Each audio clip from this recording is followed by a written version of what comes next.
I never told my fiancée about my $40,000 monthly salary.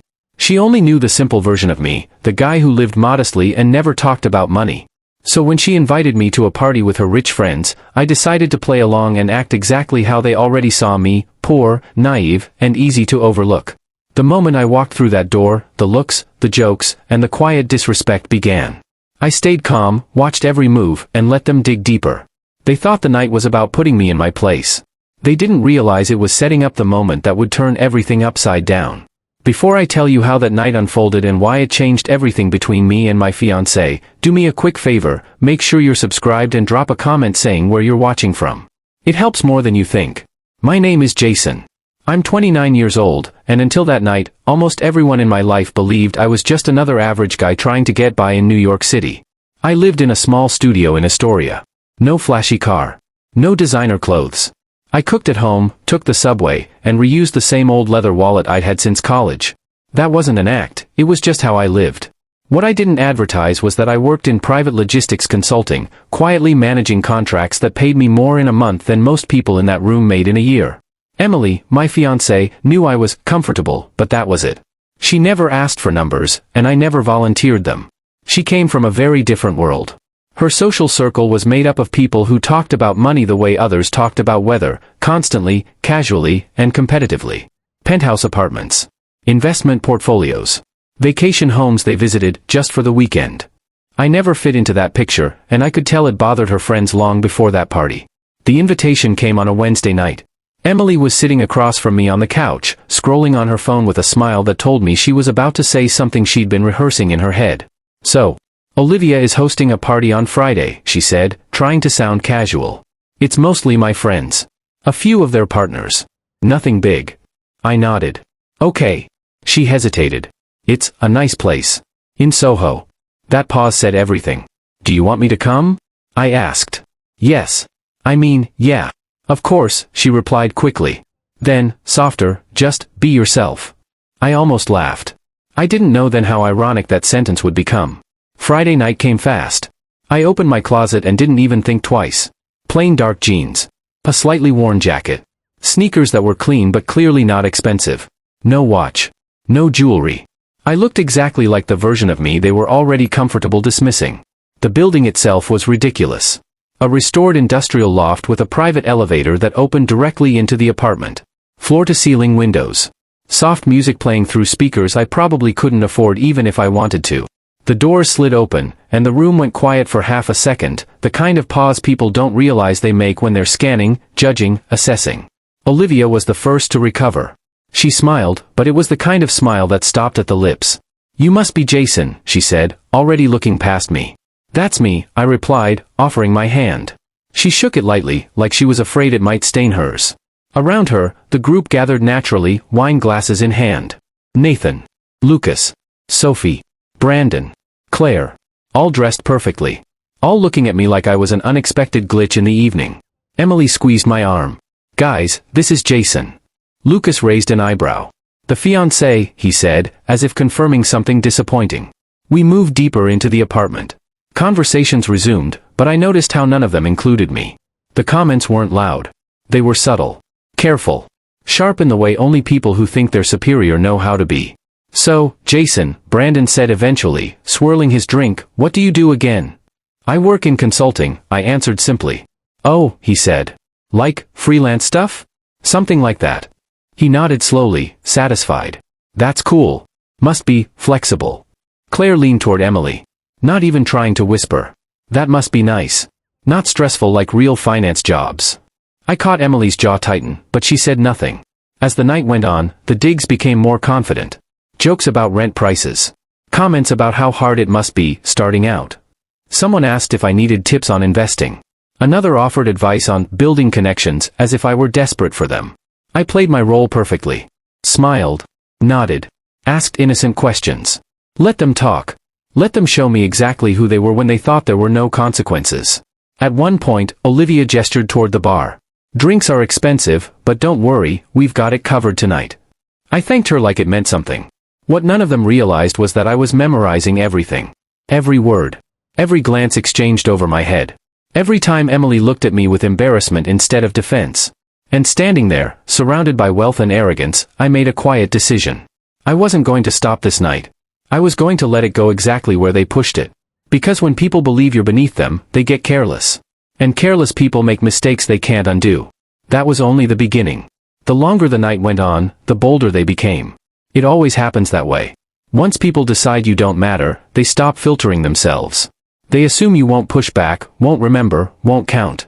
I stayed exactly where they expected me to stay, quiet, agreeable, harmless.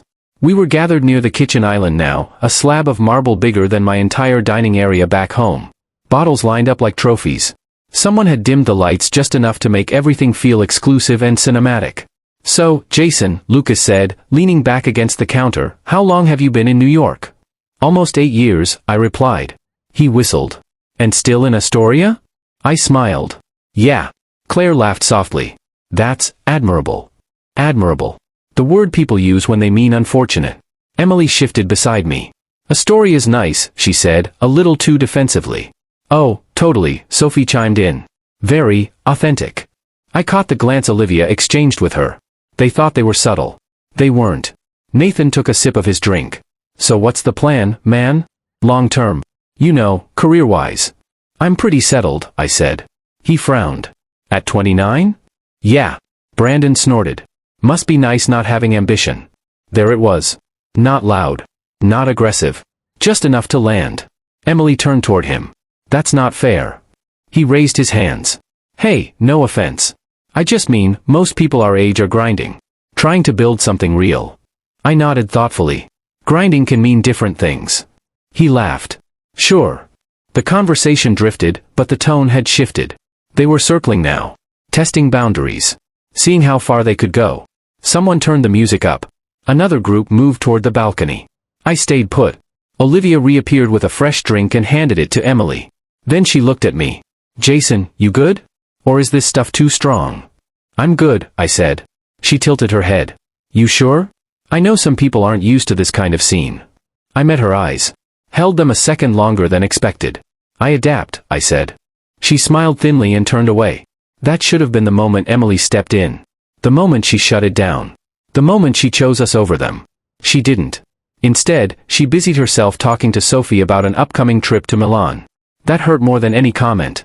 A little later, we were seated at the long dining table. Catering had arrived, small plates arranged like artwork. Everything labeled. Everything overpriced. Lucas lifted his glass. "To good friends and even better connections." They all echoed it. I raised mine too.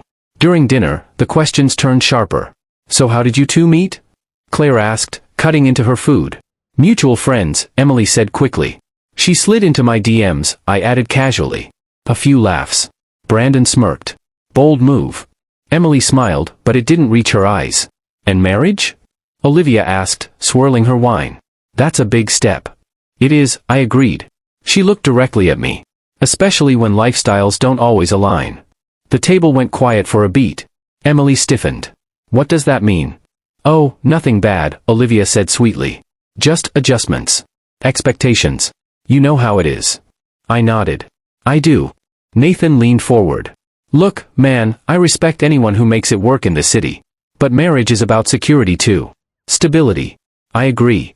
"So," he continued, "you're confident you can provide that?" Emily's breath caught. I felt it. I smiled. "Very." Brandon chuckled. "Love the confidence." The waiter arrived to clear plates. Olivia waved him off. "Actually, leave the wine. We're celebrating." Celebrating what, exactly, wasn't clear. Dessert came out. Gold flakes. Miniature portions. Conversation flowed around me like I wasn't there. That's when Olivia finally said it outright. "Emily," she began, resting her elbows on the table, "we just worry about you." Emily frowned. "Why? You've worked so hard. You deserve comfort." Claire nodded. "Options." Lucas added, "A certain standard." Emily looked embarrassed. "Jason and I are happy." "I'm sure," Olivia said. "But happiness doesn't pay for private schools or second homes." There was a pause. I set my fork down gently. "And what about love?" I asked. They looked at me like I'd asked something quaint. "Love matters," Sophie said slowly. "But let's be realistic." "Realistic about what?" I asked. She hesitated. "About future pressure." Emily finally spoke up. "Enough. Olivia blinked. We're just being honest. I leaned back in my chair, calm. I appreciate honesty. She smiled. Good. Then she turned to Emily again. I mean, if something ever happens, you know we'd help you land on your feet. I looked at Emily. Is that something you've talked about? Her face flushed. No. Of course not. But she didn't deny it strongly enough. That was the moment something shifted inside me. Not anger. Clarity. They weren't just judging me. They were already planning around my absence. I stood up slowly. Bathroom, I said. Be right back. In the hallway, away from the noise, I exhaled deeply. I checked my phone. No messages. No missed calls. Everything was exactly where I'd left it. I stared at my reflection in the mirror. Same cheap jacket. Same calm expression. They still had no idea. I wasn't done yet. I went back out. The energy had changed. Lower voices. Side glances. Olivia was talking animatedly about investments now, loud enough for me to hear. You really have to be careful who you tie yourself to, she said. I took my seat again. She noticed and smiled. Everything okay? Perfect, I said. She lifted her glass. Good. Because I was just saying, it's important to know what you're getting into. I met her gaze. It is. Emily reached for my hand under the table. Her grip was hesitant. Too late. Lucas checked his watch. We should probably settle the bill soon. The waiter approached. Olivia waved her hand. Split it evenly. Then she glanced at me. Unless that's uncomfortable. The table went quiet. Emily opened her mouth. I can. I've got it, I said calmly. Every head turned. Brandon laughed. You sure, man? This place isn't cheap. I know. Nathan raised an eyebrow. You don't have to prove anything. I smiled. I'm not. The waiter looked between us. How would you like to pay? I reached into my pocket slowly. Emily stared at me, confused. Olivia leaned back, amused. This should be interesting. I placed my card on the table. Not yet. Not the one that would end this. Just my regular card. Run it, I said. The waiter nodded and left. They relaxed instantly. Claire leaned toward Sophie and whispered something. They laughed. Olivia took a sip of wine. Confidence is cute. The waiter came back a moment later. I'm sorry, he said politely. This one didn't go through. Brandon laughed out loud. Ah, man. Emily's face dropped. Jason. It's fine, I said. Olivia sighed theatrically. See? These things happen. I nodded. They do. I reached into my pocket again. This time, I pulled out the other card. The one I hadn't shown anyone. And as I placed it on the table, the room went quiet again, but this time, it wasn't judgment. It was confusion. And just a hint of unease. Because something told them the night wasn't going the way they planned anymore. And they were right. That's where things truly began. The sound in the room didn't stop, but it thinned. Music still played softly from hidden speakers. Glasses still clinked. Someone laughed from the balcony. But right at our table, everything slowed, like the air had thickened. The waiter picked up the second card carefully. He didn't react, but his posture changed. Straighter. More attentive. I'll be right back, he said. He walked away. No one spoke for a moment. Olivia broke it first with a soft laugh. Did you switch cards like that on purpose? Very dramatic. I smiled slightly. Old habit. Brandon leaned over to Lucas. What is that, like a business card? Lucas squinted. No, that's... He stopped himself. Sophie noticed. What? Lucas didn't answer right away. His eyes were locked on the table, on the edge of the card that hadn't left yet. Nothing, he said finally, but his voice lacked conviction. Emily stared at me now. Not embarrassed. Not annoyed. Confused. What's going on? She whispered. Just dinner, I said quietly. Olivia rolled her eyes. Relax, Em. If it doesn't go through, we'll cover it. No big deal. She leaned back, crossing her arms. But this is exactly what I was talking about earlier, planning ahead. That was the moment I realized she truly believed she was being generous. The waiter returned. His tone was different this time. Respectful. Careful. Sir, he said to me, the payment has been approved. He paused, then added, would you like the receipt? I shook my head. No, thank you. Silence slammed into the table. Brandon blinked. Wait, what? Olivia frowned. Approved? Yes, the waiter said, nodding once. Everything's taken care of. Lucas swallowed. Claire laughed awkwardly. Okay, wow. Guess you had a backup. I didn't respond. Emily looked at the waiter. Can you tell us the total? He hesitated, then glanced at me. When I nodded, he said, just under 12,000. Someone actually choked on their drink. 12,000? Brandon repeated. Olivia's smile froze. For dinner. And wine, the waiter added politely. The table exploded with overlapping reactions. That's insane. No way. Did we really? Lucas stared at me. That card, it's not a regular credit card. No, I said. Olivia laughed, sharp and disbelieving. Okay, come on. What is this? A prank? Emily turned to me fully now. Jason. I met her eyes. You remember when you asked me why I don't stress about money? She nodded slowly. This is why. The realization didn't hit all at once. It crept. Quiet. Uncomfortable. Lucas leaned forward. What do you do again? I told you, I said. Consulting. Nathan frowned. That card, consultants don't usually have. I don't usually talk about it, I replied. Olivia's voice dropped. How much do you make? Emily inhaled sharply. Olivia. It's fine, I said. I looked around the table. Every face was different now. Curiosity. Doubt. Calculation. About 40,000 a month, I said evenly. No drama. No pause. Just the truth. The silence that followed was absolute. Sophie's mouth fell open. Brandon stared like he was doing math he couldn't finish. Lucas leaned back slowly. That's not possible. I shrugged. It is. Emily's voice was barely audible. You never told me. I never lied, I said. You never asked. Olivia laughed again, but this time there was panic under it. You expect us to believe this because you paid for dinner? No, I said. I expect you to believe it because everything you've assumed tonight has been wrong. Lucas rubbed his jaw. What kind of consulting? I looked at him. The kind that doesn't advertise. Nathan frowned. Private firms? Yes. How long? Since I was 24. Claire whispered, that's insane. I leaned forward slightly. What's insane is how differently this table feels now. No one denied it. Olivia straightened. If you were doing that well, why pretend otherwise? I met her gaze. I didn't pretend. I stayed quiet. She scoffed. That's manipulation. No, I replied. That's observation. Emily spoke, voice shaky. You let them talk to you like that. I nodded. I needed to hear it. Why? I turned to her. Because these are the people you spend time with. I needed to know who they were when they thought I didn't matter. Her eyes filled.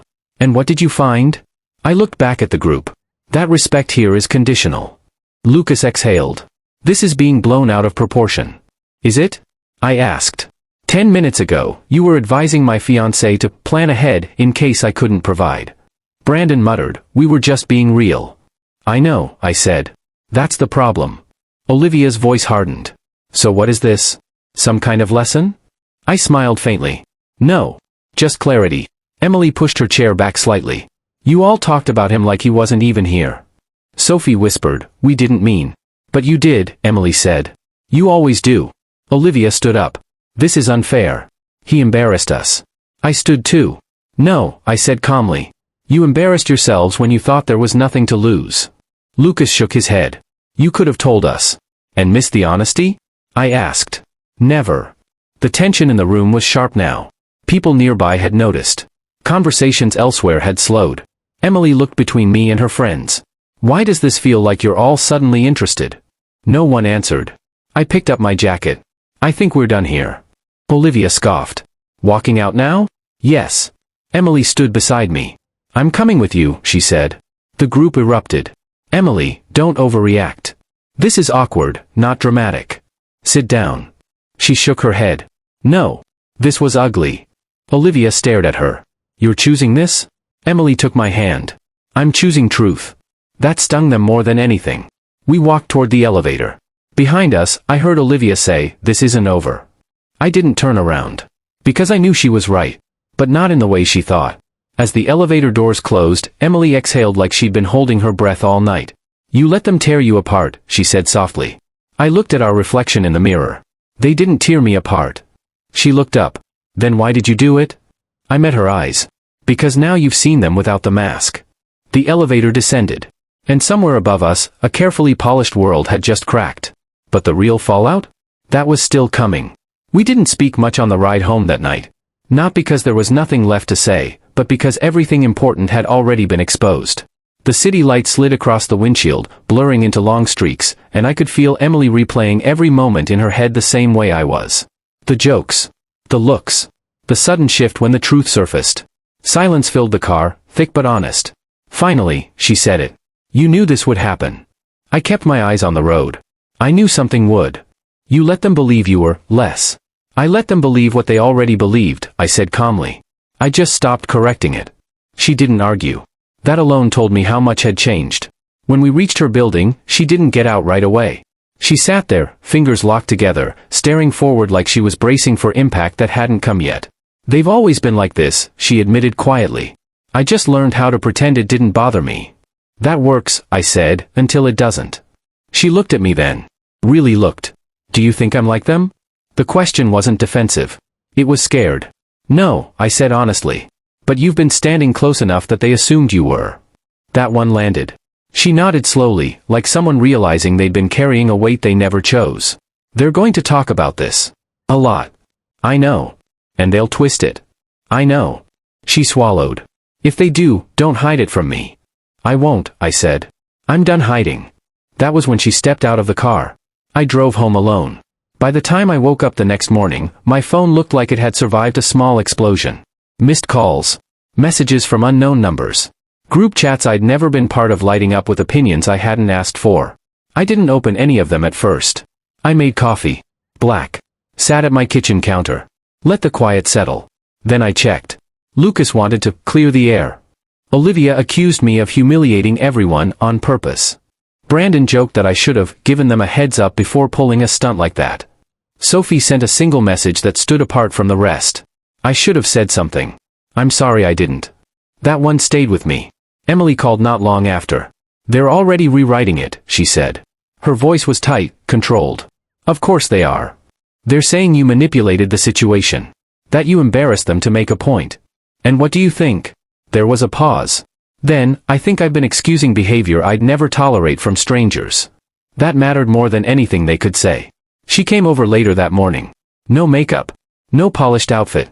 Just jeans, a hoodie, and the version of her I knew before curated rooms and performative dinners. She sat on my couch, knees pulled up, staring at the floor like she was dismantling something piece by piece. They never respected you, she said finally. I didn't interrupt. They tolerated you, she corrected. As long as you stayed where they were comfortable. She looked up. And the second you didn't, they panicked. That's what happens when people confuse status with control, I said. Her phone buzzed. She ignored it. They invited me to brunch tomorrow, she said. Just me. That told me everything. They want to reset the narrative, I said. Without me in the room. She nodded. And I don't want to play that role anymore. I watched her think, really think, in a way I hadn't seen before. What if we go together, she asked. They won't like that. I know, she said. That's why I want to. The invite didn't come directly. Lucas texted her instead. Everyone feels bad. Olivia wants to talk. Emily showed me the message. Then typed slowly. I'll come. Jason will be with me. 3 dots appeared. Disappeared. Appeared again. Let me check, Lucas finally replied. They didn't want me there. Not because I'd done anything wrong, but because I'd changed the balance. Sunday arrived heavy with anticipation. The house was exactly what you'd expect.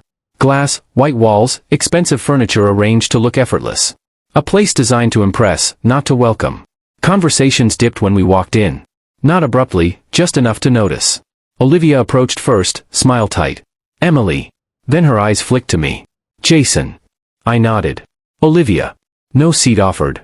No warmth. Emily stayed standing. So, Olivia said brightly, can we talk? Emily didn't sit. We are. That caught her off guard. This all felt staged, Olivia said, arms crossing. Like you wanted a reaction. No, Emily replied calmly. It felt revealing. Olivia laughed sharply. Come on. He lied. I didn't lie, I said evenly. I listened. To what? To how you treat people when you think they don't matter. The room shifted. Lucas suddenly found his drink fascinating. Claire stared at the countertop. Brandon leaned back, arms crossed. This is unfair, Olivia snapped. You can't punish us for not knowing. I'm not punishing you, Emily said. I'm just not excusing it anymore. Olivia's voice hardened. So what, we're villains now? No, I said. You're just not misunderstood. That's when Emily stepped fully forward. You didn't hurt him because he had money, she said. You hurt him because you thought he didn't. Silence. If you're choosing him over us, Olivia started. I'm choosing myself, Emily cut in. That landed like a dropped glass. You're being dramatic, Olivia snapped. Emily smiled sadly. You've said that every time I asked for respect. No one followed us when we left. That night, Emily cried. Not loudly. Not theatrically. Just quiet tears, sitting on the edge of my bed, years of swallowed discomfort finally catching up. I didn't think it would hurt this much, she whispered. It always does when you stop lying to yourself, I said. She leaned into me, exhausted. Outside, the city moved on like nothing had happened. But somewhere behind us, something brittle had finally cracked, and the people who depended on it were starting to realize they couldn't put it back together. And the worst part for them? They still thought this was over. They thought it was over because silence followed. For people like them, silence always meant victory. It meant the other side had backed down, accepted the narrative, returned to their place. They mistook my restraint for retreat and Emily's distance for confusion. That assumption was their final mistake. The first real sign came 3 days later. Emily was sitting at my kitchen table, scrolling through her phone, when she froze. She didn't say anything at first, just handed me the screen. Olivia had posted a photo from an old party, cropped carefully, captioned with something that looked harmless to anyone who didn't know how to read between the lines. Some people confuse deception with depth. Always know who you're standing next to. The comments were already filling up. Laughing emojis. Inside jokes. Subtle nods from people who had no idea what actually happened, only that someone with influence had framed the story first. Emily's jaw tightened. They're trying to make you the villain. No, I said calmly. They're trying to make you doubt yourself. She looked at me. I won't. I know. But that didn't mean we'd ignore it. I'd spent years building a career around leverage, not loud, flashy leverage, but quiet positioning. The kind that doesn't announce itself until it's already reshaped the room. Money gave access, but discretion created reach. And reach, when applied correctly, didn't need spectacle. I made one call. Not to confront. Not to threaten. To confirm. By the end of that call, I knew exactly how deeply Lucas's investment firm depended on a partnership he thought was untouchable. I knew which board Brandon was trying to impress for a promotion that hadn't been finalized yet. I knew which nonprofit Claire loudly supported for optics while quietly mismanaging donor funds. And I knew that Olivia's carefully curated social authority rested on the assumption that no one would ever question her version of events. I didn't touch any of it. Not yet. Emily watched me that night as I set my phone down, my expression unchanged. You're planning something, she said softly. I'm allowing momentum, I replied. Truth doesn't need to chase lies. It just waits.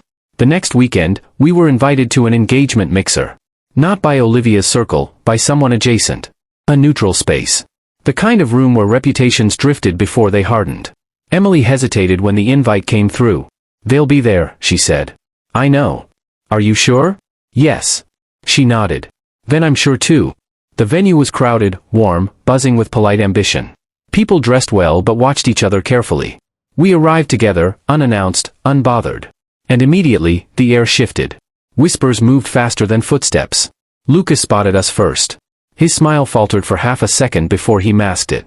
Brandon followed, stiff posture, scanning faces. Olivia noticed last, and when she did, her expression didn't harden. It calculated. She approached Emily like nothing had happened. Hey, she said brightly. I was hoping you'd come. Emily smiled politely. I was hoping you'd stop pretending. That stunned her. Olivia laughed awkwardly. Come on, let's not do this here. I'm not doing anything, Emily replied calmly. I'm just not participating. Lucas tried to step in. Guys, this isn't the place. You're right, I said, finally speaking. It's a room full of witnesses. That's when people started listening. Olivia turned to me, voice low. You're enjoying this. No, I said. I'm ending it. She scoffed. By embarrassing us again? By not protecting you, I replied. There's a difference. Someone nearby shifted closer. Then another. The circle wasn't obvious, but it was forming. Olivia leaned in. You think people care about your version? I met her eyes. I think people care about patterns. Her confidence flickered. Because patterns were already surfacing. That same night, someone asked Lucas about a deal he'd claimed sole credit for, one my firm had quietly facilitated. Brandon was pulled aside by someone he'd been trying to impress for months, asking pointed questions about alignment issues. Claire was confronted by a donor who'd suddenly reviewed financial discrepancies she'd assumed were invisible. None of it came from me. It came from attention. And attention, once redirected, doesn't need instruction. Emily stood beside me through all of it. Calm. Grounded. No explanations. No defenses. Just presence.